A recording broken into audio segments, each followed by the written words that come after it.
আবরার ফাহাদ তার জীবন দিয়ে এরকম অসংখ্য অগণিত আবরার ফাহাদের জীবন রক্ষা করে গেছে। আবরার ফাহাদের মৃত্যুর মধ্য দিয়ে বাংলাদেশের ছাত্র সমাজ, মেধাবী ছাত্র একটা নতুন জীবন পেয়েছে। আবরার ফাহাদের মৃত্যু গোটা জাতির মূল্যবোধের শিকড়ে নাড়া দিয়েছে। আবরার ফাহাদের মৃত্যু এক্সপোজ করেছে যে রাজনৈতিক ফ্যাসিজম কিভাবে দিনে দিনে বাড়তে পারে। একই সাথে আবরার ফাহাদের মৃত্যু আমাদেরকে প্রতিষ্ঠা করে দিয়ে গেছে যে ফ্যাসিজম যত শক্তিশালী হোক, মানুষের মনুষ্যত্ববোধ কখনো কখনো জেগে উঠলে সমস্ত ফ্যাসিজমকে দুমড়ে মুচড়ে ভেঙে দিতে পারে।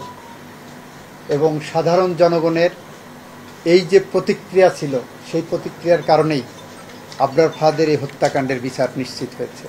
আপনারাই বলবেন, আমি তো মনে করি আবরার ফাহাদের মৃত্যুর যে প্রতিক্রিয়া, সেই ঘটনার পরে শিক্ষা প্রতিষ্ঠানে এই বিভৎস চিত্র আর আমরা খুব বেশি দেখি নাই।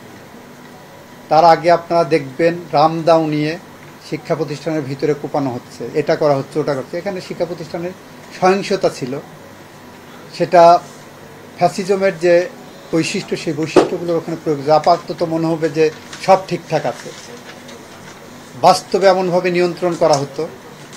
আবরার ফাহাদের মৃত্যু সেই জায়গাটাকে একটা পজ দিয়ে গেছে। আবরার ফাহাদ তার জীবন দিয়ে এরকম অসংখ্য অগণিত আবরার ফাহাদের জীবন রক্ষা করে গেছে। আবরার ফাহাদের মৃত্যুর মধ্য দিয়ে বাংলাদেশের ছাত্র সমাজ, মেধাবী ছাত্র একটা নতুন জীবন পেয়েছে।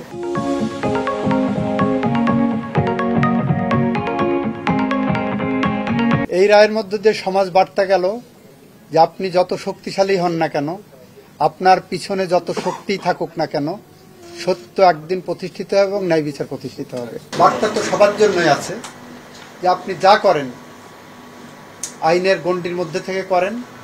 আপনি যা করেন পাশবিকতা দেখানোর কোনো জায়গা না, আপনার মনুষ্যত্ব জাগরণ করতে হবে। উচ্চ আদালতের পর্যবেক্ষণ যেটা, সেটা ডিটেলস রায়ে আসবে।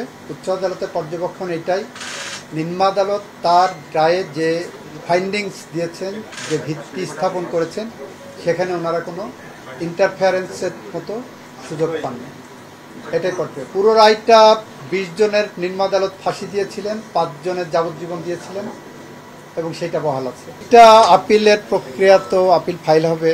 আপিল ফাইল হওয়ার পরে এটা ম্যাটার অফ রাইট, ডেথ রেফারেন্সে আপিলটা আর সিপি করতে হবে না, এটা ম্যাটার অফ রাইট আসামি পক্ষে।